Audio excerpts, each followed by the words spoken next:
4 generations of Jedi. 1 common enemy. The Jedi Temple is a place of secrets and trust.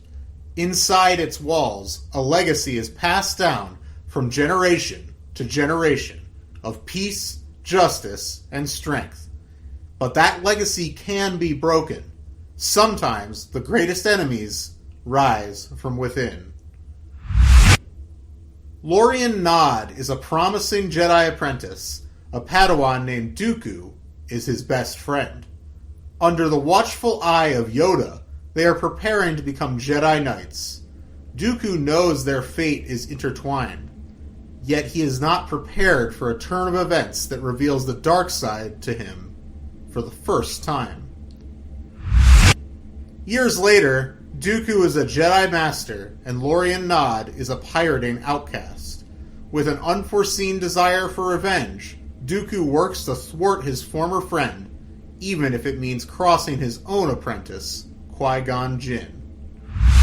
When Qui-Gon himself becomes a Jedi Master, the specter of Lorian Nod still looms. As Qui-Gon and Obi-Wan Kenobi struggle to find their place as Master and Padawan, they must work together to prevent an interplanetary threat and to outwit a very familiar enemy. During the Clone Wars, Lorian Nod wants to play a pivotal role as the Republic battles to keep hold of a strategic planet. On one side, Obi-Wan and his apprentice, Anakin Skywalker, must decide whether they can trust such an infamous figure. On the other side, the now compromised Count Dooku has a score to settle against his old nemesis. 4 generations of trust and betrayal. 1 legacy.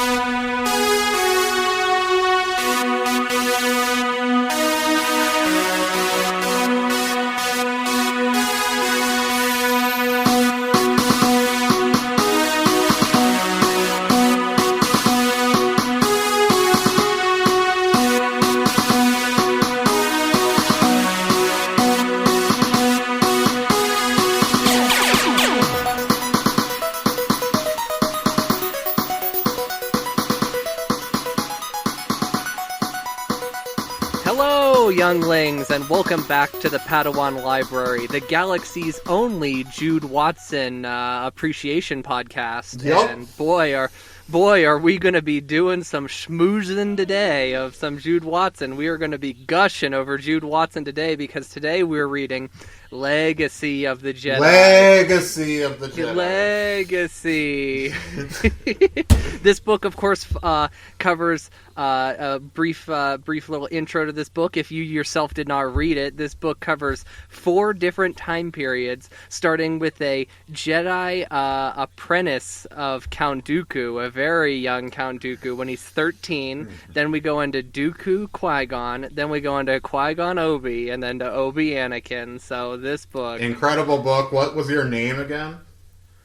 My name? Yeah. Oh, my name is Levi. To May. I got too excited about this book. All right, guys, that's fine. Before we get into the book, there's actually a decent amount of little Star Wars news happening, which is pretty unusual. Because what normally is an uneventful day, May the 4th, that has no inherent actual, there's not an actual day, it's just a day. Yeah. The 4th of May, they just decided to drop all this stuff on us, so. Yeah, it's so weird, but anyway, again, we've been over this, but I think if you go back to last year, we talk about this, but. We'll do something for Orthodox Star Wars Day. I called it that the other day, and I was laughing so hard. Orthodox Star Wars Day. I was like, that's the truest thing I've ever heard. So true. January 6th, baby. Okay. Not Epiphany Christmas. Okay. I guess let's start with the announcements they made. Yeah, well, okay, they made 2 announcements. One had been basically reported within the last couple of weeks anyway, that I think her name's Leslie Headland, I think. She created that show Russian Doll on Netflix, which I haven't seen, but I've heard is good. Nor have I. Heard it's good. Same. Have not seen it. But she's going to be essentially developing and running a unspecified Star Wars television project for Disney Plus. So that's cool. But the big news was that the next, probably, well, they didn't say the next one, but that Taika Waititi is developing a new feature, Star Wars theatrical feature. He's co-writing He's co-writing it with, I can't remember her name, but she wrote 1917, and she co-wrote the new Edgar Wright movie that's supposed to come out this year. So she has a resume. I don't know. I haven't seen 1917. But, yeah, I look forward to that. But anyway, I'm actually pretty excited about this. I'm not, like, all in on Taika Waititi in a general sense. I love some of his stuff. Did we even actually talk about my favorite movies of the decade, or did that episode get lost? I can't remember. Let's say we did. Well, whatever. My point being that What We Do in the Shadows was in my top 20 of the decade. Oh, yeah. That movie rules. I love that That's movie. a masterpiece, and I like some of his other stuff, but Have you seen Hunt for the Wilder People? I haven't. I need to see that. I think that's on Hulu. I've seen Boy, which is an interesting movie, and I saw Eagle versus Shark when it came out years ago. I don't remember that movie. And I liked Thor Ragnarok a lot. I thought it was very good.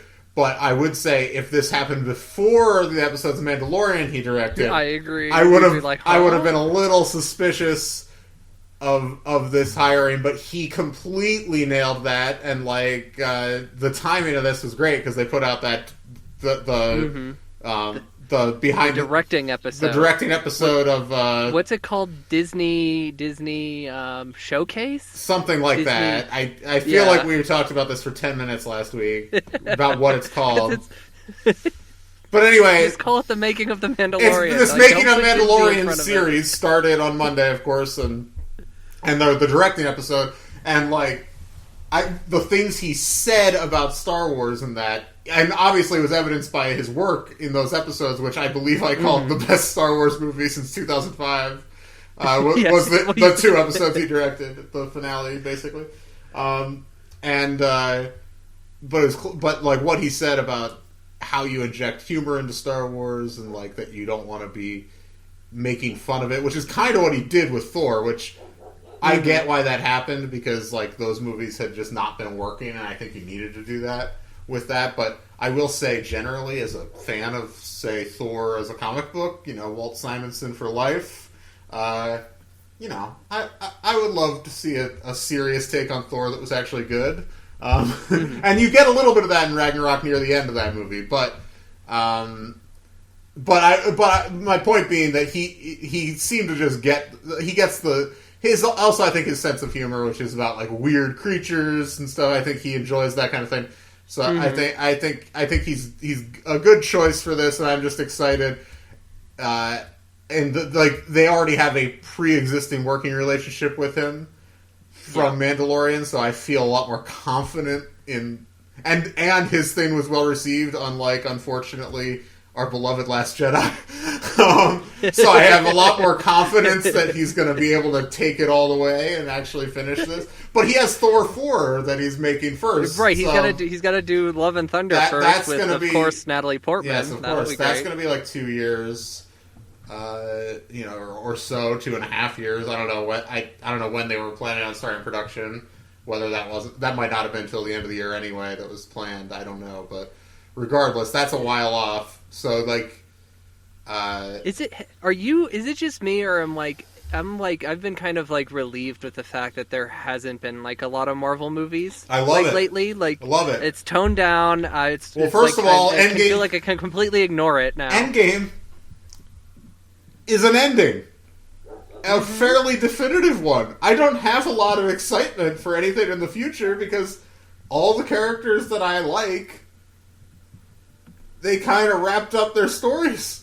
Yeah, and they did a good job of it. I like Endgame quite a bit, but like, I'm happy there hasn't been. I mean, I guess they made that awful Spider-Man movie, and I don't know. I don't know if the fans know how I feel. I hate the Marvel Well, I know you're excited for Oh, you mean Venom? Let There Be Carnage. I'm excited for that title. Let me tell you, that's directed by Andy Serkis, right? Is it? Yes, I didn't know. yeah. Holy crap! Andy Serkis. Well, I mean, he's directed a couple movies, I guess. Well, there's a reunion there between him and Woody from War of the Planet of the Apes. That's true. Which I caught on TV the other day. That movie holds up so well. That movie goes that movie's so incredible. fucking hard. I can't wait for Batman. Oh my god. I know. That guy, Matt Reeves. Why did he not get Star Wars instead of his friend JJ? I don't know. The wrong Felicity creator died, is what I'm saying. Neither of them are dead. I hope they both live a long time. Anyway, bringing it back to Star Wars. Taku on the directing episode Taika, of the Taika. You said Taku. Taku. I don't know. I'm really bad. I always think it's like Taki Waititi, but I know that's not right. Taika Waititi. Okay. You got the last name right. Okay. All right. So anyway, on that directing episode, that was what it was, directing episode, yeah. They did a fun little round table. But what was cool is, it seemed like all the directors, hung around, during the entire Yeah, because there was footage of all of them on each other's sets, basically. Right. That was which cool. Was really cool. That's, pretty unique for a TV show. It seems like Favreau gave, all the directors a lot of, control over their episodes. Mm-hmm. But then, I thought that was pretty cool. This behind-the-scenes footage was great. I mean, I don't know if we learned a ton of new information, but just seeing people work is always fun. And the stories were, Filoni was the hilarious one of the group. Filoni is so funny, and you can get a. I feel like that story he's been telling that for. He told that story to us when he came to Edinburgh. So I've heard that story a few times about him meeting George, but. The story's great. It's a classic story. It's so funny because it's just and hearing all the other directors laughing at it was fun. Yeah, I know, them all being nice to him, kind of thing. Even though he's just being the biggest dork ever. And what's so fun to think of, he's from our neck of the woods too. Mm-hmm. We went to the same school. He's just a Pennsylvania dude. Yeah, so PA baby. But anyway, so. I liked the Bryce Dallas Howard section. It was interesting. I liked that episode more than a lot of people. A lot of people seem to think that's the worst episode. I thought that was one of the better episodes. I really liked that episode, yeah. Yeah, that felt like the most a Clone Wars episode, where agree. They venture onto the planet, now we gotta do this and save these people. Yeah, she, and I enjoyed her story about when she went with her father and George Lucas to visit Akira Kurosawa when she was a child. And she fell asleep. Yeah, when she was 5. So funny. Everybody at the table was stunned when they heard that story. They were like, how? It's not crazy if you think, our dad is Howard. But yeah, no, it's... What made me laugh, though, was she kept mentioning Jurassic Park and how much she loves Jurassic Park, but made no mention of the fact of Jurassic World and that she's in the Jurassic World movies. She's probably ashamed. I'm sure she's not, unfortunately. I was thinking, by the way, we should read that Trevorrow script and talk about it. Oh, we should at some point. It's available. You can find it. Have you watched that video where a guy animated basically the story of it? Did you? I did, yeah. Oh, so you already know everything.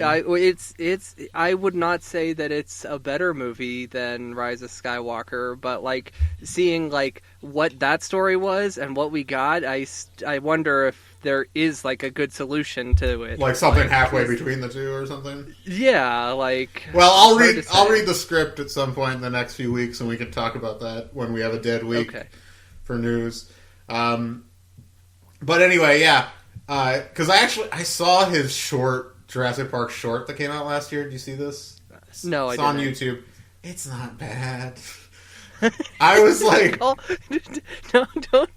turn. I'm not turning on him. I'm not turning on anything he's done up to this point. I hate those movies. I'm just saying, maybe he's learning? I don't know. No, there's no way. Bryce Dallas Howard should be doing the third Jurassic I World movie, agree. in my opinion, She's a better director. And she's directed 1/2 hour of television. But yeah. Anyway. I thought all the footage was real. They had a little bit of footage with Pedro and him under the helmet, and him like trying to like talk through the helmet. You can barely hear. Well, I know it's not him most of the time, from what I. Oh, is it? I didn't. I heard it's John Wayne's grandson is the guy most of the time. Wow. I can't remember. Yeah, it's interesting. Which is cool.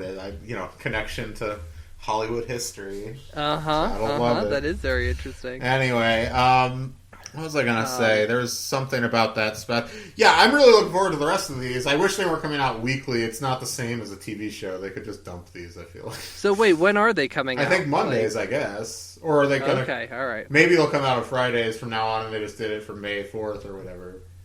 Whatever day I don't know. Is, we'll know tomorrow. I guess when people are listening to this, they'll know if there's a second episode. I don't know. Right. But yeah. Have you started Clone Wars yet? Starting it tomorrow. Okay, all right. Yeah, so. Do you listen to that song I sent you from episode 5, Coruscant Cafe? No, but I enjoyed that you called it Jizz, as it should be called. I'll hear it in context. Okay, once you hear it in context, listen to the whole song. I will. It's so good. It blew me away when I heard it in the background. So did you watch at least like the end of season 5 before you watched this? No. See, that's the you got. Yeah, well, there's a lot of Ahsoka stuff that I feel like. I know they explained in episode 5. It is at the beginning they explained the whole treason thing, right? And like why she left. However, a Mando-esque character has just showed up, and she's like, "Well, I'm not in Death Watch anymore." And Mel and I were like, "Well, we have no clue who this." Oh my god, that is! You need to watch all the Mandalore shit. God, I know. It's like, well, it is what it is. But yeah, I don't know. I gotta say, the last few episodes have been a struggle for me. Of our show. Oh, not of Clone Wars, of our show, because I've just been like, man, I'm really burnt out. I haven't liked one of these books in a long time. I'm kind of just like, I want to take a break from Star Wars, because, before we did this podcast, I could take regular breaks from Star Wars. It wasn't, and it wasn't a weekly thing. But this book that we're going to discuss after our break. Oh, well, boy. It's been 6 weeks. Well, I mean, we did read 2 Jude Watson books. Those are the science adventures, but those I barely even count. No. And then we did the Little Women episode, and then 3 Boba Fett episodes. So it's been a solid 6 weeks since we've read Jude, even though it's not technically, but it feels like it's been 6 weeks. So true. I just rewatched Little Women, by the way. The new one? The Gerwig one? I got the Blu-ray, and what a great movie. It's the best movie. The scene... Oh god, I can't even talk about it without getting emotional. The scene with Joe and Lori near the end of the movie, you know what I'm talking about. The big scene. The big scene. Yeah. It is so good. Saoirse Ronan is fucking god. Oh my god. Anyway, we're going to talk Legacy of the Jedi. Do we have any other Star Wars stuff to hit? No, I think that's, nope, I've covered everything. So, yeah, we got a lot to discuss in this book. Yeah, this book is packed with cool stuff, so we've had some shorter episodes. Last week especially was shorter. We had nothing to discuss, but we have things to discuss this week. So let's get on with the show when we come back. Legacy of the Jedi. Welcome back to Padawan Library. I'm Tim May here, as always, with Levi Paratic. Hello. So, here we are, returning to the world of Jude Watson after such a long time, as you mentioned earlier.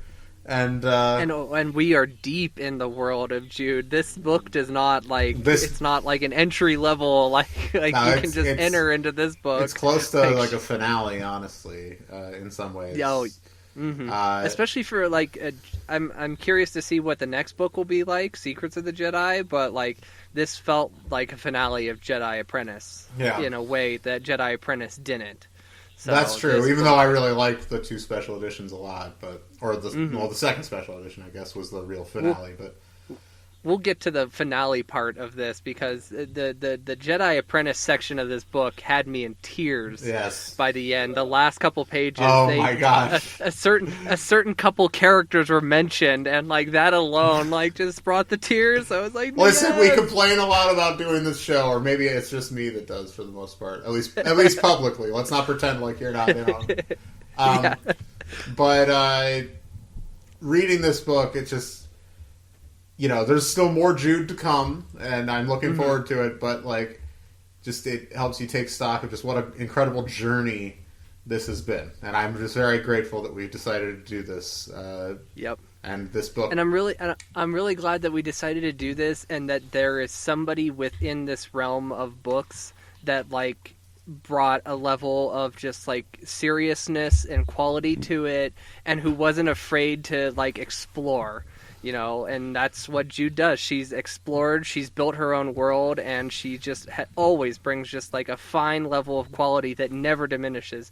And we've had authors who they write fine, but they don't compare to this. They don't deliver the same emotional punch that she can. So yeah, this book, just to be clear, this came out in the middle of Jedi Quest somewhere. This came out in, I believe, let me look at the date here. Came out in August 2003. So this was a special release. And it covers 4 separate time periods. As it says, 4 generations of Jedi, 1 common enemy. By the way, I'm excited to talk about that common enemy. What a great character! Oh man, he is a lot of fun. Okay, so he reminded me of another character from another book that tackles similar subject matter. We'll discuss that though. But anyway, so basically, yes, I see where you're heading with that. So basically, this book is divided into 4 sections. One's when Dooku is a Padawan, years and years ago. And then the next section is with Dooku when he's training Qui-Gon. And then the next section is set during Jedi Apprentice, Qui-Gon and Obi-Wan. And the next section is set during the Clone Wars. So we haven't got... This is as far as we've gone in the timeline. It's not set during Jedi Quest or anything, but that's obviously Obi-Wan and Anakin. So it's pretty cool, and it tells a very kind of cohesive story across all this time, and I just want to say, this book's about 200 pages, 204 pages, and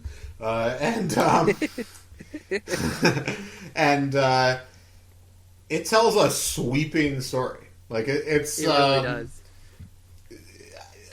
I don't want to play our cards too early here, but this is one of the best books that Jude's written, I think. And it's a very impressive feat of storytelling. I it's just very compressed, using the format to her advantage to tell a story that's very broad in its implications about the characters. And these are all major characters that we all care about deeply. So, yep, pretty cool stuff. They sure are. And she just invokes a lot of especially in the Jedi. We'll get into this when we get there. But the Jedi Apprentice section, the Qui-Gon Obi-Wan section, is so in line with those books. Oh yeah, it's just it feels like she was just finished one of them and then wrote this. I mean, to be fair, it was 1 year later from the previous. That's right.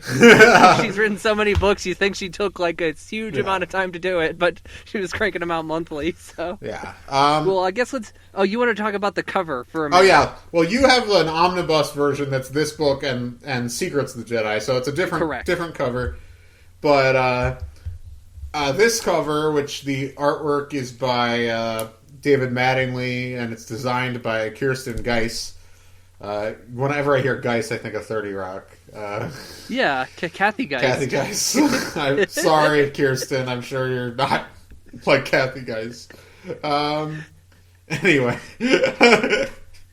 Watching your soap opera. Oh my god. Anyway, so this cover, it basically has like Yoda and Dooku and young Qui-Gon and Obi-Wan, Anakin. Young Dooku, I have to say, looks quite a bit like one Adam Driver. You showed me this cover earlier, and I kind of agree with you. And when I looked at it, I'm like, okay, well, actually, him and Christopher Lee have similar features. They don't look the same, but they have similar, like, if you described them, just described their facial features, you would use the same descriptions. Big, kind of hook nose, sloping forehead, you know. Both tall. Both very tall. Very tall. And so, I just thought that was fun, considering Mr. Driver's Star Wars legacy of the Jedi. God, yeah. Anyway, so yeah, this book. Yeah, let's jump in. Let's jump into it. So we open with we're introduced to one character really, and this character is named Lorraine Dodd. Lorian, and not to Lorian. Yeah. Lorian, okay. I guess that's how I went in the intro, and Lorraine would Lorian, be... all right, I'll go with Lorian. Would be AI instead of IA. You're right about that. Okay. So, Lorian Dodd, not to be confused with Lot Dodd, the Nemoidian. It's not spelled the same, different spelling. No, there's 2 D's in Dodd for Lot Dodd. Your Nemoidian knowledge for the day. So we have Lorian, who is Dooku's quote-unquote best friend. And they're both 13 years old. Dooku has just been chosen by a master as an apprentice. This master's name... Cerulia? Yeah, Thame.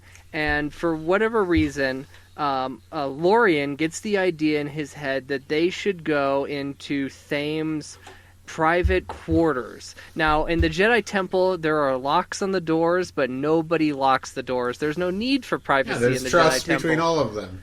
Everybody's open, so they can just go in. Dooku's not so sure about this, but hey, Thame's off on a mission, and, you know, what the hell.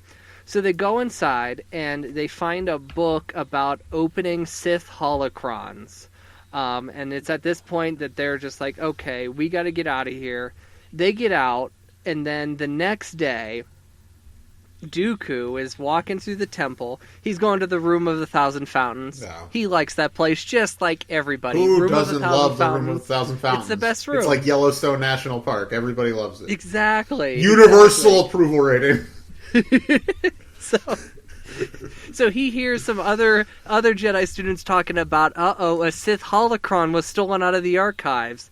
Dooku immediately knows that it's Lorian. He goes to Lorian's quarters and confronts him about it, where he finds the holocron, and then I can't remember who the Jedi Master is who comes in. It's not some significant person we've probably never heard of. It's you know, we're talking like 50 years before anything. So yeah, it's not important. So anyway, but when he shows up, Lorian says it was Dooku's idea to do it. Yeah, Lorian just throws Dooku under the bus. And this is what takes this changes Dooku from right here forever. Because, Dooku forever. Dooku takes this slight so seriously that he's like, I'm turning my back on... Not in the moment, but this is the kernel of what leads to everything that goes wrong with Dooku. Yeah, it is, exactly. Because, there's, a jealousy between the two of them. Dooku believes there's a jealousy, but the real strife between the two characters is the fact that Lorian has not been chosen as a Padawan. So we all know that when, if you get past your 13th birthday and you're not chosen as a Padawan, it's to the agriculture corps for you. So this happens, Core, and... The core. Yes. And so this happens, and then from there, it's the next day, and they're scheduled to go see the council. But before they go see the council, there is a thing called the Urban Search. And this is a fun kind of field day activity that the older students get to do. And basically, it's like a capture the flag. So they have to go get some... they have 2 teams. and each team has to successfully bring back some muha fruit, or muja fruit. Yeah, classic fruit. Yeah, classic fruit. But then, like, the other team can use their training lightsabers to pick everybody off one by one. So Dooku and Lorian both go to this, and they're both surprised to find out that they're both chosen as team captains. And so they are pitted against each other. And they basically just act like total assholes, competing super hard the whole time, ignoring their teammates. Yes, and then at the end, it comes down, because like all the other teammates are limited, it's just Dooku and Lorian, and Dooku takes it way too seriously, and the two, even though they have training lightsabers, they get into it, and they have a huge fight, and that kind of what cements the two of them as enemies. And in this scene too, Dooku, he's got anger building inside of him. He knows he shouldn't, but it's building there, and like we said, this changes Dooku forever. This Jude makes him not trust anybody, think he's knows better than everybody, makes him the imperious motherfucker that we all know and love. Do we love Dooku? We love him as a character. Okay, all right. You don't love Dooku? How do you feel about Dooku? Are you willing? Okay. Are you okay? I'm fine with this. Believe me, I'm not mad about this actually. Yeah. But you do know that if I alert our friend, I will be Sam shunned. McCauley, that you just said, I think Dooku's okay. Well, that would be he a direct diss. He'll cut you out of his life. Because it would be a direct diss at Sir Christopher Lee. Yes, of exactly. course. The eternal legend. No shots at Christopher Lee. You know, Dooku is a character that's explored more in the expanded universe than he actually is in the movies. I agree. So, you know. I agree. I mean, I like him. I like his presence. I wish he was in the movies more, frankly. I like the idea of his character. But this book is actually... I haven't listened to that audio drama that came out last year yet. But this is the best Dooku thing I've read, period, I think. And I agree with that. Yeah. And I agree and I like that Jude, Jude, we have this Jedi. He is the apprentice. He is the master of Qui-Gon. This is information we are given through the films, and that Jude then took it, ran with it, and gave us a reason as to why this character, this Jedi, falls to the dark side. So absolutely, and this was right after Attack of the Clones too. So, I have to say, did we finish up this first Dooku section here? Oh well, at the end of this, so they have a huge fight. They go to the council, and basically it's revealed that Lorian lied. Dooku does not get reprimanded for this, and Lorian is expelled from the Jedi Order because of this. So at that moment, Lorian, all his hopes and dreams of ever becoming a Jedi are shattered, and Dooku walks away from this unscathed. And Dooku also basically says he's never that he's no longer friends with Lorian. Yoda kind of is like, that's sus. Like, Yoda gives him kind of some, like, disappointment lectures, but, yeah, he doesn't really get any real punishment for it.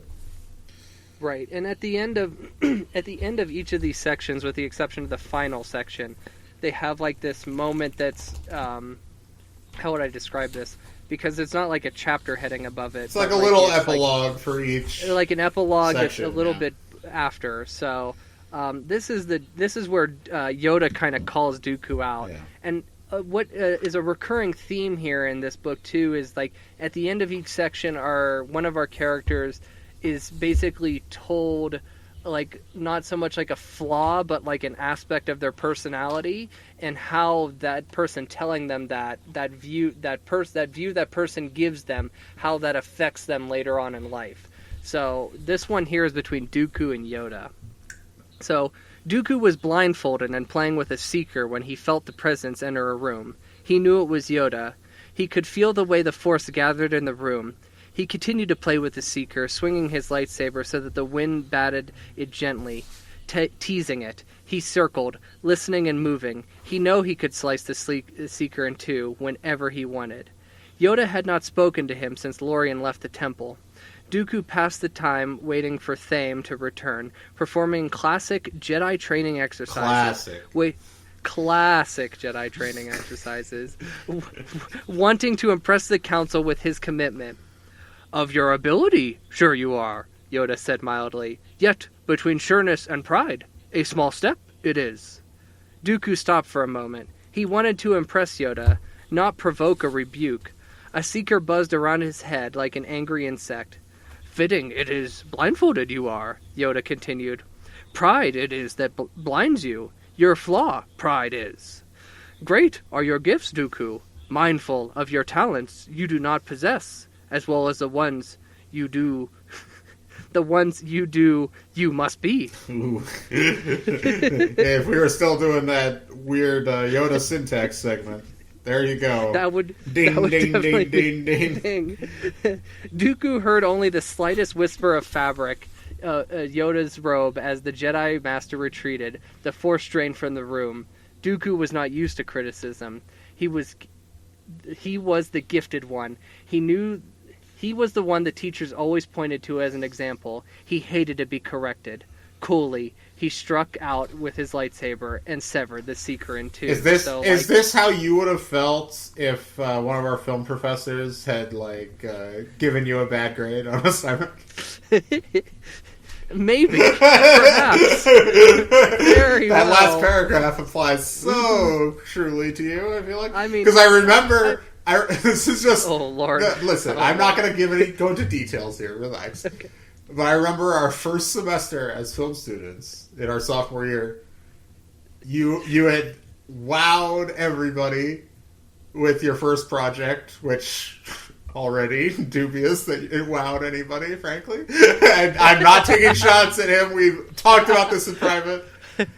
But anyway, and so then your second project was this super ambitious thing. I won't go into it because it was a disaster. It would be too embarrassing for you. But it was a total disaster. It was a disaster, and I remember our professor, who had really liked your first thing, didn't like it and criticized it pretty harshly in class. I remember, and you were devastated. I have never seen you more devastated.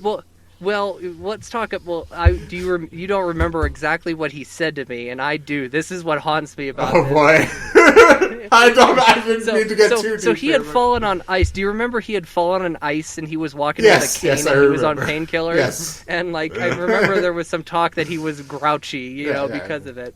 But he said to me, he showed the project. I showed the project. Class was silent, and he goes, along the lines of at the start of this, you kind of stood out as being one of the most talented kids here, but this is bad. This is not good. It's like he was he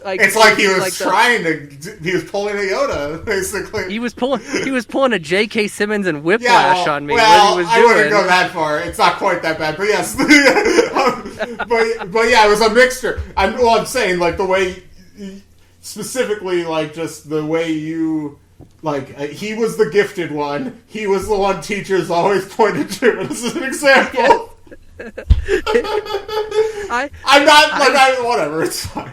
I will not hide the fact I have had anger issues in my life. I would definitely have a hard time following the path of the Jedi. So. I'm not criticizing you. I just think it just made me think of that for some reason. And it's a very similar situation. There was also something funny about that was whatever. You were acting in it also in this project, and you had your old beard at the time, which included no mustache. That's all I'll say. A bad chin strap. Yes, that you had for a very long time. Anyway, embarrassing. And you were wearing a hat of some sort, a cowboy hat, you might say. Oh, I remember. That's all I'll say. And I remember you showed me the project before class, and I said, "You look really Amish in this." Exact words. That's what I said to you. And then our professor, after all the other stuff that you said, he said, you look really Amish in this. I couldn't handle it. Oh. And I remember, by the way, that same thing, my film that I showed, I remember him being like, yeah, like, I guess it tells the story, but it's not interesting looking at all. Like, he just said that. He was definitely in a mood. Yeah, because he was a fairly, like, most of the time, not a particularly harsh, like, critic. No, really nice guy. Yeah, nice guy, but yeah, no, it was just, it was very funny. And then I remember after class, specifically him coming up to, we were sitting, and he's just like, you guys, I guess you're the future of the film department. And then he left. I don't remember that. Yes. Oh my god. I mean, he said it in a kind of nice way. It didn't feel like, I don't know. So weird that this is all flooding back to me right now. Anyway. Same film department Dave Filoni went to, guys. Well, he went to the animation department, so He did. And which is much knew better, at least by reputation. And as far as I know, Gens was the only person who knew him, so that was before Steve's time. Oh, Steve, Jesus Christ. Anyway. This is a man who won an Emmy for Best Visual Effects for Children of Dune. No shots, but... Well, wow. Well, that was a different person you're thinking of, not Steve, but... Oh, that wasn't Steve? Who was that? The first person that we were talking about, the critique? I'm talking... That was Brad. I know. Okay. Yeah, no. I'm getting all things I'm talking mixed about up. Steve and his Emmy. Oh yeah. Oh whatever. Why are we talking about this? Nobody knows what we're talking about. I'm not cutting it out. Whatever. You got some. Got some great behind the scenes goss from Edinburgh University, circa 2010. Anyway. Good lord. Okay. Oh boy! All right, let's get on to the next part of the book. So that's the first part. Yeah. All right, and then we jump. How many years? 13 years later. 13 years later. When Dooku's with Qui-Gon. Oh, and so, yeah. Okay. All right. So one of the things that Dooku finds frustrating about his Padawan is his ability to make friends. And so Dooku... He hates friends! He really hates friends. This whole thing with Lorien it tainted Dooku for life. On page 72 here, we have this thing where... this is where I want to say... Okay, so there's this whole thing... I guess that I'll give it the premise first. So Dooku and Qui-Gon are on a mission escorting a senator. They're escorting a senator because there's been a rash of senator kidnappings. A space pirate has been coming around, kidnapping senators, demanding ransom. They pay. Space pirate gets away. Well, anyway, what happens is the senator who they are guarding, who is apparently in the most top-of-the-line secure ship, space pirate comes and kidnaps him. And surprise, the space pirate is Lorien. Lorien himself! So Dooku is beyond pissed about this. And he is hiding the fact that it's Lorien from Qui-Gon. Qui-Gon keeps going like, shouldn't we report back to the Jedi Council? And your boy Dooku's just like nah. So and like Qui-Gon on page 72, he picks up on this. So. On Dooku's anger, he says, Qui-Gon hesitated. There's something else. I just don't know how to say this. Just say it, Padawan. Something I'm picking up from you, Qui-Gon said. Anger. Something out of proportion to what happened. There was that irritating living force connection again. You are mistaken, my young apprentice, Dooku snapped. Let us focus on the matter at hand. So, yeah, he tells Qui-Gon that his flaw is his connection to the living force, his need to seek people out. So, and Qui-Gon takes this with a grain of salt. Qui-Gon's like, this is sus right away. Yeah. Like, what? No friend? Weird. So anyway, it turns out Lorien was in cahoots with the StarCraft security refurbishment thing, whatever, that whole thing was. So that's how he knew how he could get in the ship, because the work that was done was actually shoddy work. It was not top of the line security. And this whole thing ends with, of course, the two of them get captured by the space pirate, Lorien. And it ends in a lightsaber battle between Lorien and Dooku. Again, this time, though, Lorien has Qui-Gon's lightsaber.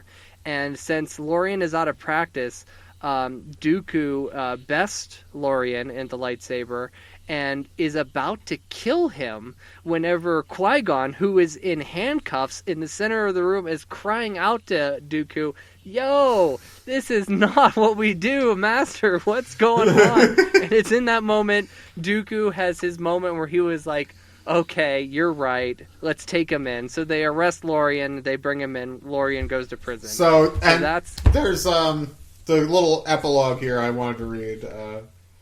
What page is that? It's on page 97 of mine. I don't know what. Okay, it's the same for me. Okay, well, it won't be next time for Secrets, probably. But... No, because it'll be like page 400 and, whatever. So. Anyway, but whatever. Dooku and Qui-Gon's final mission together had lasted 2 years. This is moving on a little bit. It had been difficult and filled with dangers. They had worked together as never before, their battle minds in perfect rhythm. They had succeeded. They returned to the temple, weary, leaner, and older. Dooku had not spoken of the future. Qui-Gon would now undergo the trials. They both knew he was ready. Qui-Gon waited for some parting words on the long journey home, but none came.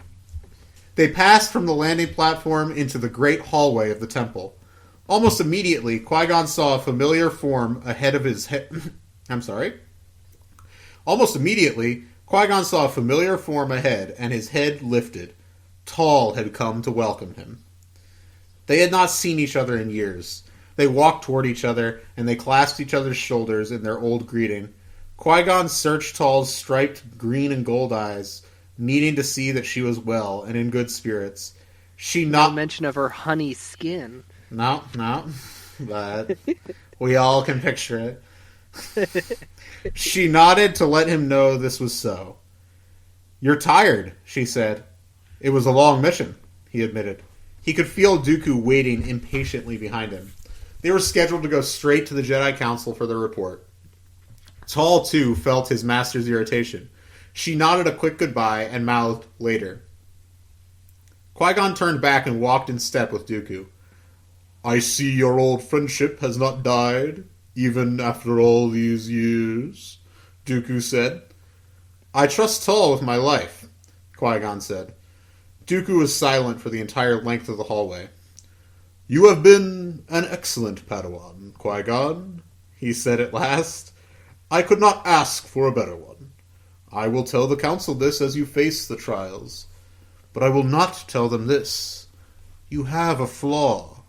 This, in itself, is not a bad thing. Each of us has one. It is bad when we don't see it. Yet what is far worse is for you to see your flaw and to think it is not a flaw at all." Dooku stopped. "Perhaps it is my fault I was never able to teach you my most important lesson." Qui-Gon looked at his master. The long, elegant nose, the dark, hooded eyes, the pale skin. It was a face he knew intimately, but he also knew, and had known for some time, that it was a face he did not love. At first, this had bothered him, until he realized he did not need to love his master, merely learn from him. He was grateful to have a master so strong in the Force. He had learned much. "Your flaw is your need for connection to the living Force. Qui-Gon, the galaxy is crowded with beings. The Jedi Order is here to support you. Nevertheless, you must carry the following knowledge in your heart," Dooku said. "You are always alone, and betrayal is inevitable." So dark. So unbelievably dark. And something else that happens in this, too, is Lorien, there's an exchange with Lorien and Dooku during their fight where Lorien says that he has seen evil. He has seen true evil. And that's when Dooku has the revelation that Lorien, after he had stolen the holocron, had successfully opened the holocron and saw what was inside. There's a bit near the end of that part where Dooku basically goes and is clearly about to. It doesn't like say it explicitly, but he's gonna look at the holocron, baby.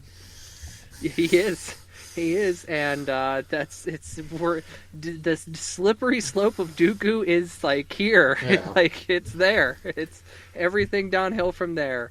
So now we jump into our Jedi Apprentice era of the book. And this is my favorite era. And I don't even know if it's I think this is the best part of the book. But just having Obi-Wan and Qui-Gon together, warmed my heart. I enjoyed the time back. I don't think it's the best part of the book, if only because I think she tried to kind of cram what would have been a full book length of story.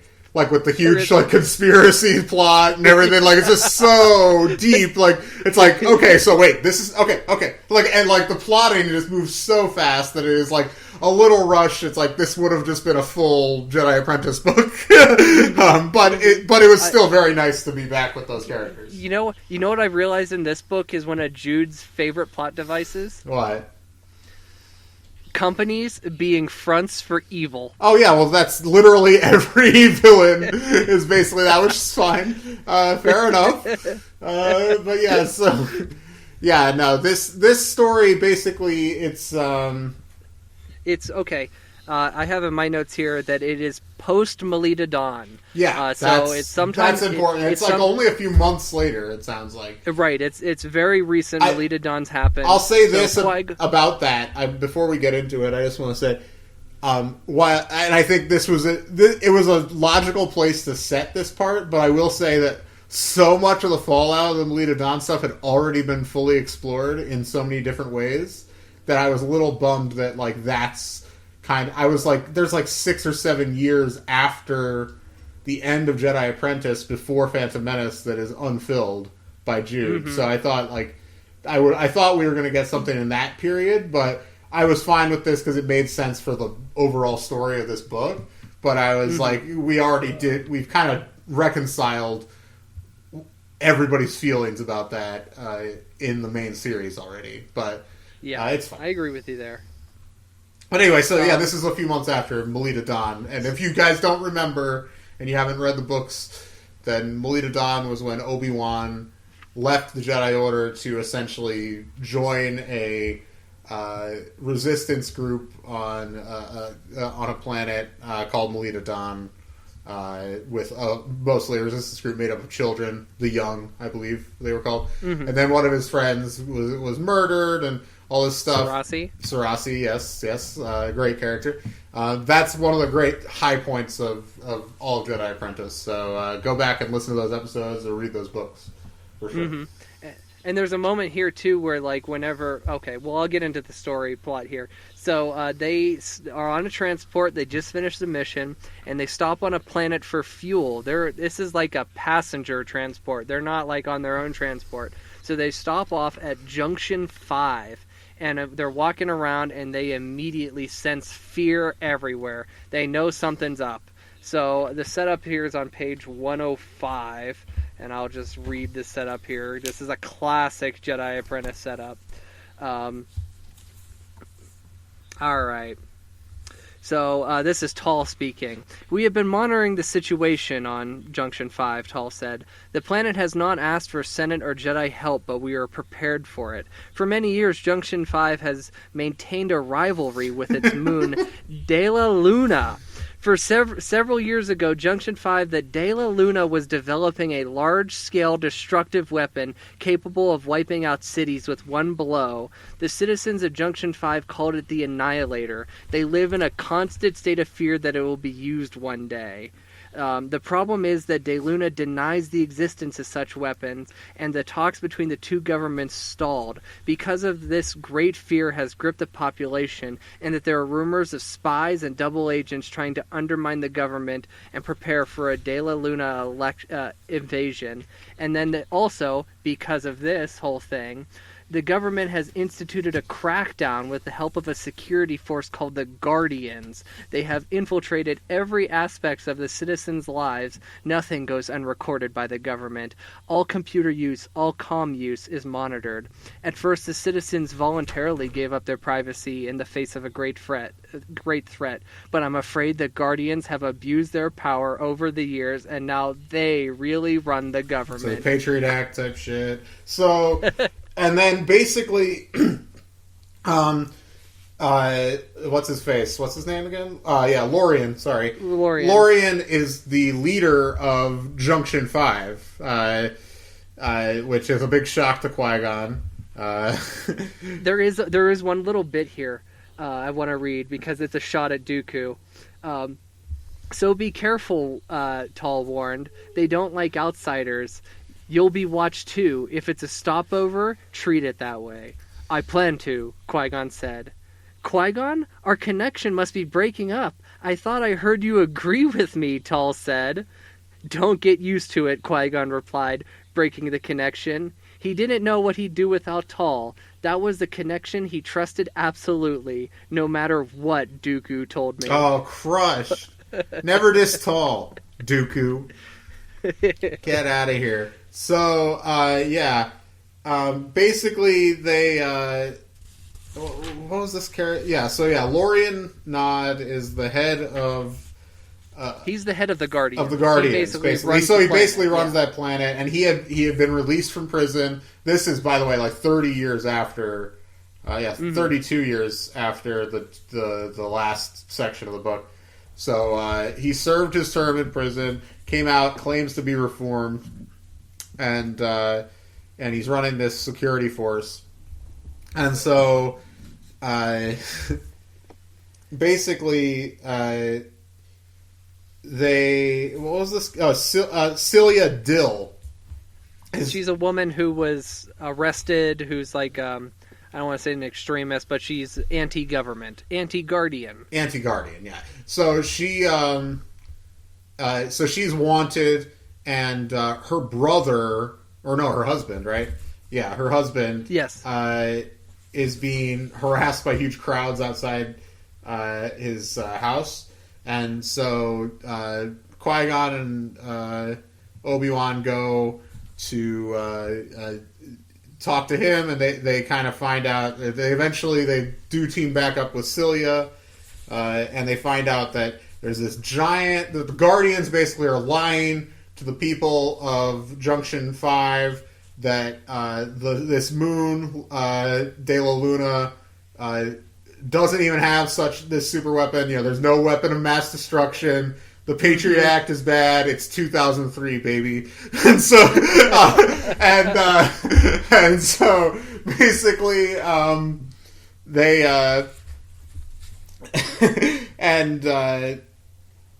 so he's been using this phantom idea of a weapon of mass destruction in order to keep the people in line, and so they basically through a very complicated way reveal this to the people, and once again your boy Lorian is caught red-handed and arrested. Is there any other important stuff here? There is one thing I want to say. Story, like plot-wise, we can go through some character beats. It's not essential to the plot. It's character-driven because this is a classic Jedi Apprentice trope. So this has two parts, starting on 123, actually 122. This is Obi-Wan and Qui-Gon talking. You don't know what I'm thinking all the time, Obi-Wan growled. Not all the time, Qui-Gon said, but at this moment I do. Then what am I thinking then?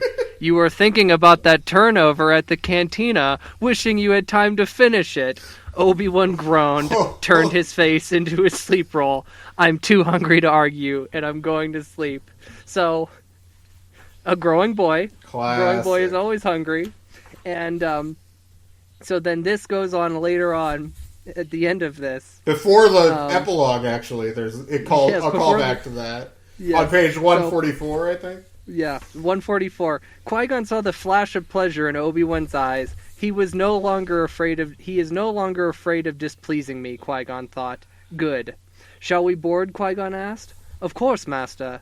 Obi-Wan paused and looked longingly at the food court. But can we eat first? He grinned. I'm still thinking about that turnover. Qui-Gon laughed. Yes, his Padawan was back. And the boy was back too. Now they could begin again. Classic shit. That... Oh man, I love how much of a hungry, growing boy Obi-Wan is. It's my favorite. It's probably one of my favorite parts of all of Jedi Apprentice is how much of a hungry boy he is. And I was hoping that Anakin would be a hungry boy, but Anakin is hungry for power, not food. Anakin is not as likable. All right, so then this epilogue. I'll read this epilogue here. This is incredible stuff. I would let you read it, but you're going to cry in the middle of it. So I'm going to cry again, right. For sure. All right.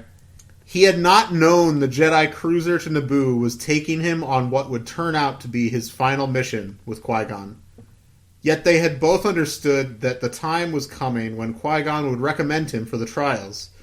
Obi-Wan knew he was ready, but he was not yet prepared to leave his master. He was anxious to be independent, but he was reluctant to come out from the protection of his alliance with Qui-Gon. It was not apprehension that kept him there, but loyalty, friendship, love. They had spoken more on that trip than they had ever spoken before. Qui-Gon had been in a rare talkative mood, and they had remembered old missions, old acquaintances. They had laughed over the exploits of Didi Odo, the friend who was always in trouble. They had remembered the loyal brothers, Guerrera and Paxi, now heads of large families on their homeworld of Findar. From time to time, a shadow would cross Qui-Gon's face, and Obi-Wan knew he was thinking of Tal, who he had loved. Tal had been killed during a mission to New Absalom, despite their intense efforts to find and save her. The pilot dimmed the lights for sleep. Still, Qui-Gon and Obi-Wan did not move. They sat on their chairs, reluctant to move to the sleep area. A silence fell between them, as companionable as always. In the dark silence, Obi-Wan had asked the question that had been in his mind for months.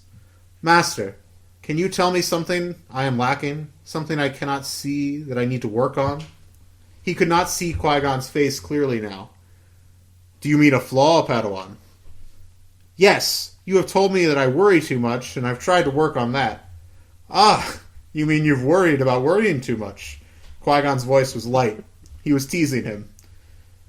I can be impatient with living beings, too. I know that. And sometimes I'm a little too confident of my abilities, perhaps. Now Qui-Gon's tone was serious. These things are true, Obi-Wan, but they are not flaws. I have seen how hard you have worked. I have seen what you can accomplish. Then what is my flaw? Obi-Wan asked. There came a silence so long that Obi-Wan wondered if Qui-Gon had fallen asleep. Then his voice rose out of the darkness, soft and deep. You will be a great Jedi Knight, Obi-Wan Kenobi. I know that with every breath, with every beat of my heart. You will make me proud. I was there at your beginnings. If you do have a flaw, perhaps it is simply this.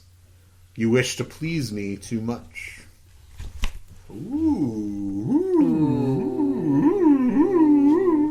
All right, before we get into that, I want to just say shouts to Jude for mentioning Guerrera and Paxi. Yeah, OGs. OG, that is a book 3 callback. Well, Guerrera is in book 2, right? Yeah, he's in book 2, and he's in book 3, and then they're never heard from again, but it was almost like she knew that we were obsessed with those characters and that we needed to know. So true. But this whole thing here with, this wishing to please me too much adds a really interesting element to the dynamic of Obi-Wan and Anakin, and Obi-Wan's thoughts on Anakin and how he thinks he has failed him. So now the book jumps another 13 years. This is Obi-Wan Anakin, and this is picking up post-Jedi Quest. We are in the midst of the Clone Wars. Post-Geonosis, 6 months after Geonosis. So. Yep. So this time, let's see, what antics did these two get into? I just finished this today. So they get called into the council chambers. They open the door. Yoda is there. Guess who's standing there with him? Lorraine Dodd. Lorien Dodd. Lorien Dodd. Oops. Lorien standing there, and Obi-Wan is immediately like, what the hell is going on here? This is, by the way, 23 years later. Oh, it is 23? Okay. Yeah. Anyway, so Lorien's there, and he is once again leader of, what is it, Junction 5? Yes, yeah. He got out of prison, and he basically claims that he is reformed again, like actually this time, and that he offered to help negotiate with the Moon, De La Luna, because he had gotten it into the mess in the first place, basically. So this is like if George Bush was like, came back and was like, I will be head of Middle East strategy going forward. Anyway. And the reason he's come to the Jedi is because Dooku has reached out to him. Dooku wants him, De La Luna, and a couple other planets that have kind of formed a bond. These foreign planets have formed like a peace treaty between them, and they have built like a space station. I can't remember the name of the space station. Yeah. But anyway, the Separatists want it. The Separatists want to control it. They want it as an outpost. And Lorien is just like, I don't trust Dooku. We have a history. I'm not doing it. So he comes to the Jedi, asking for help. Yoda says we have to help him, even though Obi-Wan's suspicious, all sorts of suspicious. And they go together. They go to the planet called what is the name? Nil. Nil, yeah. Which is apparently Dooku's home planet, where Dooku has a private villa, and he's invited these world leaders there to discuss them joining the Separatists. Doesn't sound like a trap at all. No, so Obi-Wan and Anakin show up dressed as hunters, because hunting is the only sort of tourism that goes on Nil. And immediately, the one leader of De La Luna, this guy by the name of, what is his name? Samish Cash. Yes. He's killed. He's assassinated. And Obi-Wan notices, wait a minute, there's some suspicious characters who look familiar. Oh, this they're hanging was out a around very him. big surprise. And it's Floria and Dane. They were the bounty hunters from Ragoon 6 on, what is it, Path of the Jedi? Which one was that? Trial of the Jedi. It's the early Jedi Quest book. It's like book 3 or something. Yeah, it's the one where they go to the planet and there's all the bounty hunters hunting them. Yeah. And isn't that the first time they meet Grand Omega yes, too? Yes, I believe so. Okay. That's a good one. That's one of the better ones, I think. Yes. So turns out they're not bounty hunters anymore. They were the personal assistants of this Samish Cash character. And what happens there? So then they find out who the true assassin was. Turns out he was a guardian on back in the day on Junction 5, yeah. Junction 5. So that's the Lorien connection. So then they question Lorien. Lorien's like, hey, I didn't know about this. Clearly this is a move from Dooku, because this is what Dooku does. And there's actually, this, I want to read this. Are you on like page 177, 78, somewhere in that range? I can be. All right, because I think this is when, because basically they're like, there's the connection, like, and Lorien's of course top suspect in killing Samish, right? Yep. So there's this bit here starting on page 178. This is Lorien talking. We come from the same place, Lorien said, looking at them both. I was raised in the temple. I fell away from its teachings for a time. Why? I was afraid. I was young and alone, and I took a step forward, the only step I felt I could take. Then I took another, and I ended up in a life I didn't recognize. These are excuses, Obi-Wan said. Tell that to the people of Junction 5. Tell that to Celia Dill. I harmed my people, Lorien admitted. And I must say that Celia is not one of my supporters. She can't forget what I was. I know all I have are excuses. When you live a life filled with wrong, what else do you have but excuses and blame? He paused. Do you believe in redemption, Obi-Wan? Obi-Wan had been asked the question, but it was Anakin who spoke up. I do. I do as well, young Anakin Skywalker, Lorian said. It is what keeps me going. At the end of my life, I will do good. That's all I can tell you for now. Wow. Whoa! Yeah. And he that is Lorian so comes awesome. Full circle. That is really good. And like the fact that Anakin answers, ooh. And that's I hinted upon. This character reminds me of that other. I can't remember his name now from Master and Apprentice. What was that character? Oh yeah, I know what you're talking. That character Padawan. ruled. Oh my god. Yeah. Yeah, I can't remember his name. God, He was amazing. we read it almost a year ago. It's hard to. But this is important too because what we haven't touched upon in this section is past the events of Attack of the Clones. Obi-Wan knows there's a difference in Anakin. He knows that Anakin went to Tatooine, saw his mother died. He knows that him and Padme have gotten incredibly close, and Obi-Wan is at a point where he feels like he has failed Anakin, and that some of the flaws, the things that he has overlooked this entire time because he wants to please the memory of Qui-Gon, please the promise that he made to Qui-Gon to train the boy, that he now realizes, he's now beginning to feel that he has failed the boy. He has failed to teach the boy love and compassion. And that is a big thing that she did in this last bit of the book too, because really this last bit of the book is going beyond, what we've seen before. So, and all the stuff with Ferris isn't touched upon, but No. this is very important stuff, that the way that each of these characters take the lessons that were handed to them and how it gives them perspective. Yes. And it is like, I think, because when I first kind of was looking at this book, because I bought it last summer, I think, and I was looking at it, I was like, oh, that's a great idea, the 4 separate timelines, but sometimes that kind of thing can just be like, it's going to basically be 4 little short stories, but this character, Lorian, is so compelling and so interesting. I compared him to George Bush earlier. The difference is that Lorian is admitting his mistakes. George Bush will never do that. So Exactly. There's the difference. But anyway, so basically, I really. There's, by the way, there's a 2-part, that thing, the presidents they do on PBS, like they just did the George W. Bush one. I guess it's been long enough. It's 4 hours. I'm like, do I want to live in that for 4 hours? I don't know.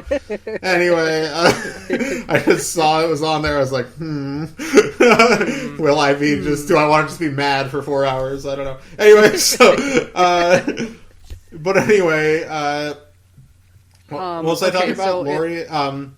We got to actually, how does this wrap up? Because okay, so this wraps up with, turns out Samish Cash was not killed. Yeah. He survived his being shot, and that him and Floria are a couple.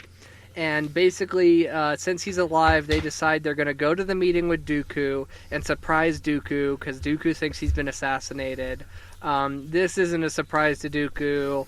Dooku's already come with a whole army of super battle droids. The leaders decide, we're going to side with the Republic, and Dooku's like, well, I guess I'm going to kill you all. So Obi-Wan and Anakin go to protect the world leaders. Meanwhile, Lorian, he chases after Dooku. Honestly, we just have to read this whole chapter, right? Yes, I know it's long, and they're basically just the whole rest of the book. There's 2 chapters, I guess, technically, because the next chapter is basically just the same as those epilogues. So, right. It doesn't give a complete ending, though. I'm hoping the next book does that. Oh yeah, I'll read the Lorian chapter if you want to read the final thing. Okay, that works for me. All right, cool. Get ready for audio book club. Anyway, Lorian had not felt the Force in many years. When he reached out and felt it move, it startled him, as if he'd burned his hand. But within seconds, it all rushed back, and he knew he could depend on it. Dooku was ahead of him in the narrow passageway, running toward an airspeeder. Dooku must have known very well that Lorian was behind him, but he didn't bother to turn and engage him. Lorian was sure that Dooku was taking no more notice of him than he would a fly.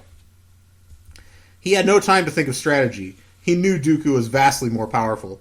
Why was he doing this? He thought as he ran. Why? It was a death wish, a fool's errand, and he had never courted death or been a fool. All the wrongs of his life, all the mistakes, all the unforgivable deeds, all the pain he had caused, all the lives he had broken, they were all here in this dark corridor. They would choke him, they would lay him flat, but the Force had touched him just when he needed it, bringing a memory of childhood when he knew he was right and wanted to do it. He had a blaster, but he knew its puny power would mean nothing to Dooku. Within seconds, it would be wrenched from his grasp and fly across the corridor. So why use it? Why use any weapon when Dooku would swat it away like a fly? Lorian had not stopped running while he thought. What did he have that Dooku did not have? What did he know about Dooku that no one else knew? What did he know about him as a boy that would not have changed? Did he have a flaw? Pride. He was vain. He liked to be admired. That wasn't much to go on. Then Lorian noticed the airspeeder at the end of the corridor ahead of Dooku. He was familiar with the model. It was a Mobquet twin turbojet with a boosted max airspeed. Mobquet Industries was known for their swoop bikes, not their speeders. Dooku's transport was a good choice for quick getaways with its boosted airspeed and high maneuverability, but possibly, just possibly, Dooku did not know this. The Mobquet speeder had a flaw. The data cables that connected the frontal controls to the cabin were mounted behind a thin panel of the underside of the body. It would take Lorian about 6 seconds to find that panel and fuse those cables with a barrage from his blaster. All he needed was 6 seconds. He called ahead, his voice echoing, "You've done well for yourself, Dooku, but do you ever realize that you couldn't have done it without me?" Dooku stopped and turned, as Lorian had known he would. "Excuse me, old friend?" "The Sith holocron.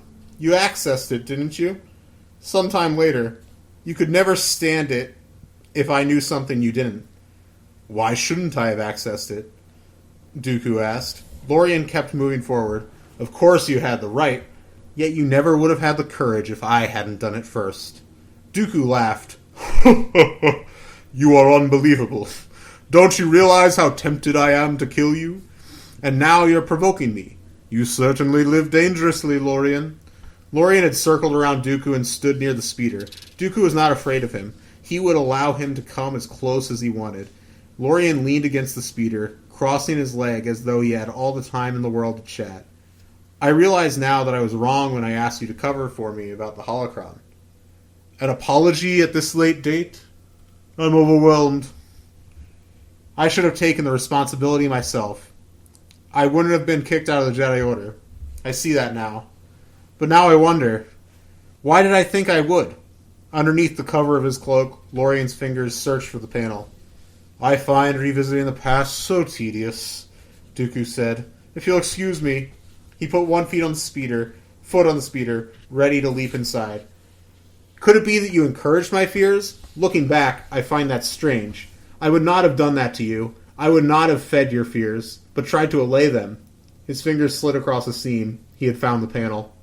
Dooku's eyes flared. Lorian brought out the blaster and put the barrel against the panel.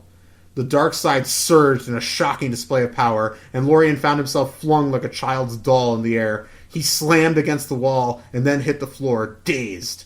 Somehow, he held on to his blaster. Dooku saw it, of course. "That was your clumsy attempt at a diversion, I suppose," he said, drawing his lightsaber with the curved hilt.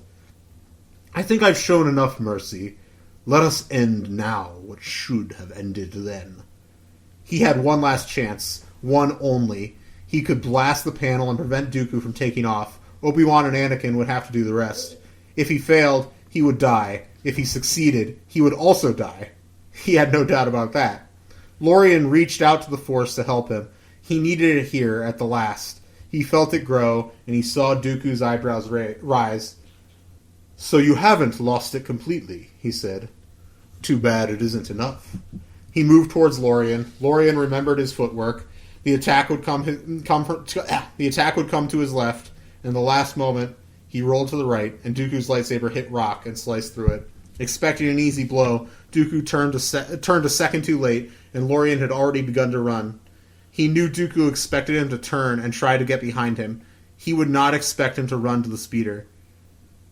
He had the blaster aimed and ready, but he knew he would get only one shot, and it had to be a good one. It had to be dead solid perfect. Behind him was a whisper. That was all he heard. He looked down and saw the lightsaber, and he thought, how odd. Dooku is behind me. Why is the lightsaber in front of me? Then he realized he had been pierced through. He fired the blaster, but the shot went wild. He went down. I have failed, he thought. I have failed. Dooku stood over him. He saw the dark eyes like hollow caves. He did not want this to be his last sight. He had lived so long with hate, he could not die with it in his vision. So with a great effort, he turned his head. He saw the rocks of the corridor, the stones both smooth and jagged, and noticed for the first time that they weren't gray, but were veined with silver and black and red and blue, the color of the stars. The thought pierced him with the same pure pain. The thought pierced him with the same sure pain as the lightsaber had. What else have I missed? Too late to find out now. He drew the force around him like a blanket, and with an explosion of color lighting his vision, he smiled and let go. Do you believe in redemption, Tim? In a very broad sense, yes. Obviously, you have to do the work like he did. I mean, he's a galactic criminal, war criminal. I get that. It's very rare that somebody that's committed that sort of heinous a crime is going to actually admit their failings, own up to them. But if that happens, then sure. That doesn't mean there's no consequences. Or, you know what I mean? But sure. In a very broad way, yes. Well, in the very broad way that Lorian is redeemed. Go back to the exchange between him and Obi-Wan where Anakin, yes. Where he says, do you believe in redemption? Anakin says, I do. Anakin, same arc. Well, this is the thing. This is the thing that always... I'm just going to call back to a very annoying conversation that I had with you and a couple other friends of ours several years ago when Breaking Bad was ending. Because I hate Walter White, and he's a piece of shit, and he remains a piece of shit all the way to the end. In my view, you might have been part of this, but one of our friends was the big ringleader here. Was like, oh well, you buy into Darth Vader's redemption, and my first argument is that those are two totally different types of stories. The Star Wars is like a morality tale about broad moral ideas, so it's not the same thing. And secondly, Vader owns up to his failures as a person, and obviously pays for it ultimately with his life, which he deserved, but because he committed awful atrocities, but he did redeem himself in that way. Whereas Walter White, even his big moment where he admits that he did it for him or whatever in the finale, spoilers, he's still he's still totally deluded about who he is and and the fact that he admits it, he's still happy he did it. It's freeing him. It's his last freedom from Skylar. He's a terrible husband, a terrible person. Great show. I'm not, but it was funny. I was actually talking to my in-laws about this, and my sister-in-law. We were discussing this, and they were just like, yeah, we watched the whole show, but we were just like, are we supposed to be rooting for this guy? This guy is evil.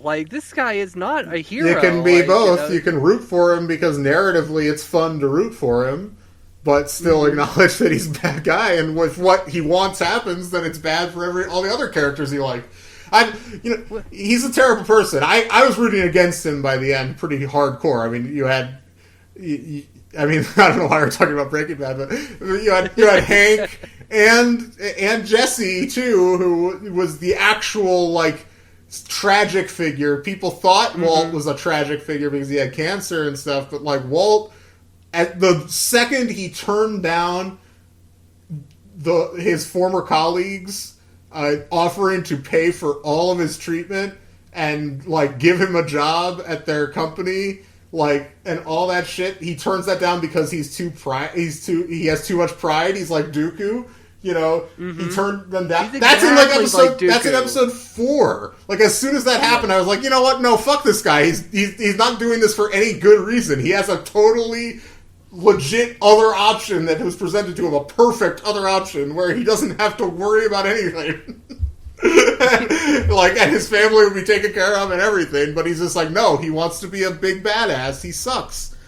Mm-hmm. I mean, I think that's what the show thinks of him, by the way, even though he has cool moments and stuff. I think also, too, I know you haven't watched Better Call Saul, but what I have watched of Better Call Saul is to help take, like, almost all the characters of Breaking Bad, and even though they're, like, dealing meth or whatever, just really show that, like, this one man entered their lives and destroyed everything. He's the worst of all of them. Absolutely obliterated their entire lives. I mean, survived, everything's destroyed. Gus is just as bad, I suppose, but, like, he's the only other character that matches, like, major character, I feel like, that matches the evilness of Walt. But Gus has the motivation with his partner being killed by, sure, but so does kind of Walt. He has, like, a bullshit motivation for what he's doing, too.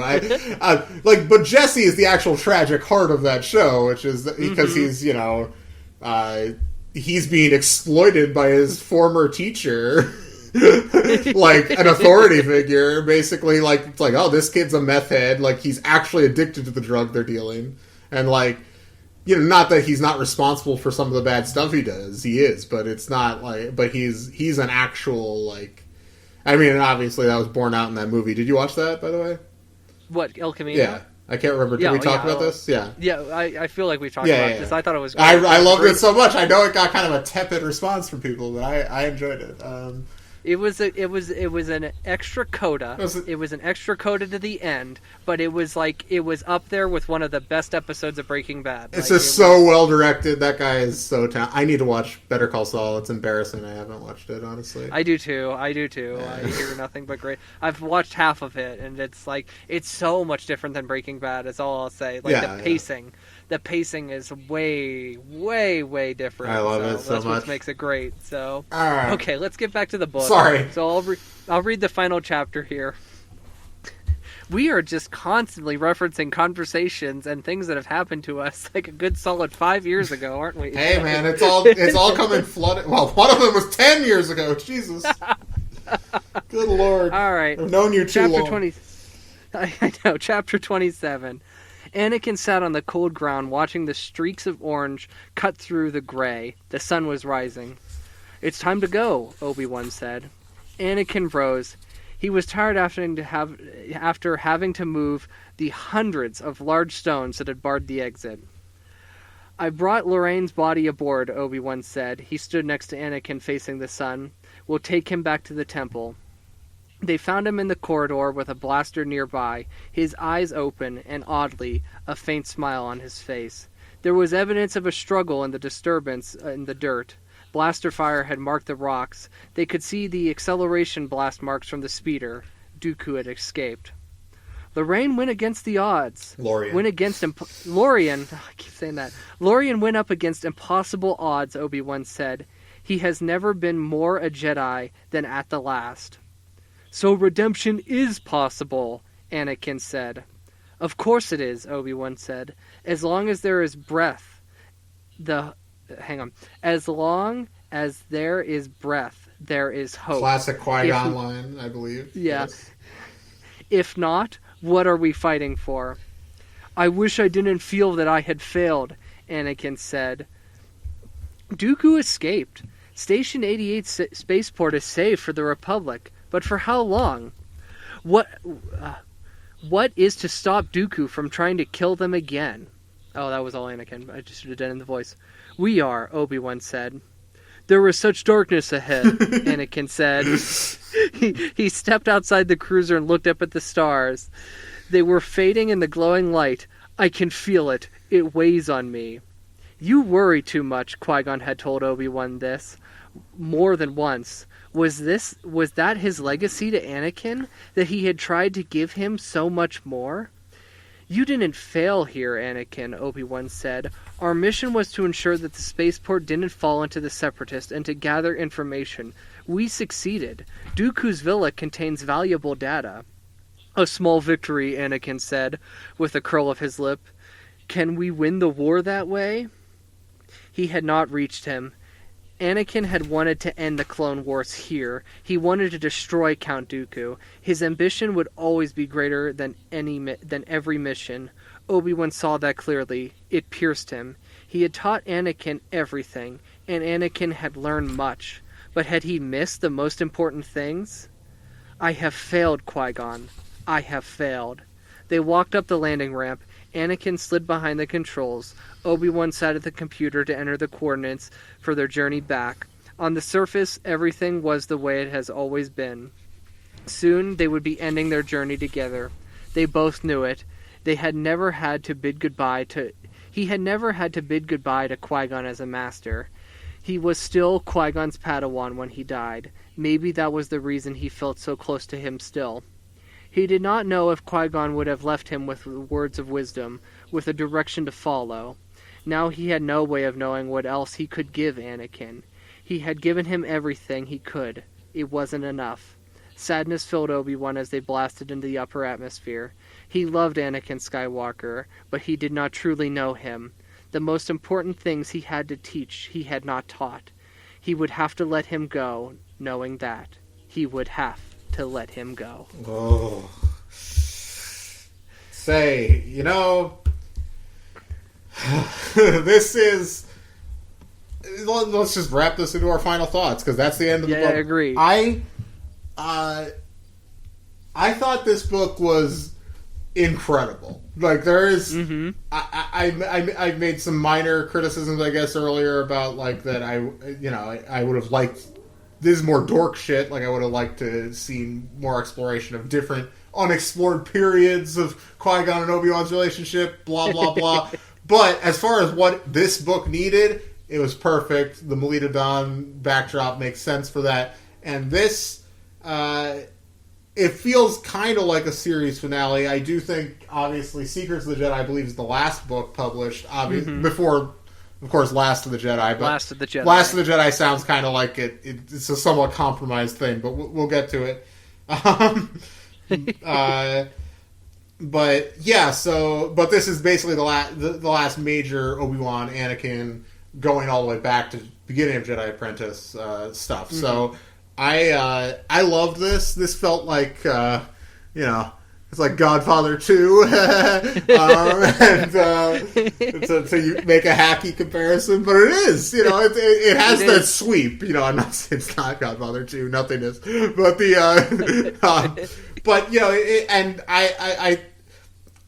it's very hard to actually pull this kind of thing off with like multiple different time periods without it feeling kind of gimmicky, and like creating this character, Lorian Dodd, is just an incredible character. I read that we read that whole last chapter that was all from his point of view.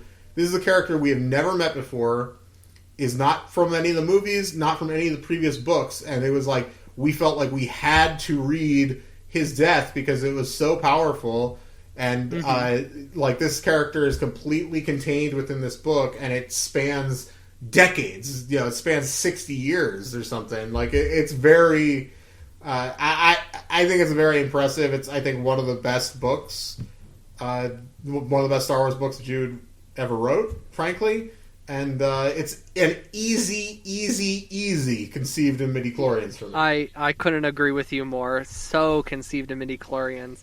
And just the path, I figured what I felt like I was blind to when I was reading the book was the redemption aspect to Lorian. Yeah. And the whole fact, what I loved about the book is that, we see she gives us why Dooku fell to the dark side. She explains what brought that on, the pride, this whole rivalry, the Sith holocron.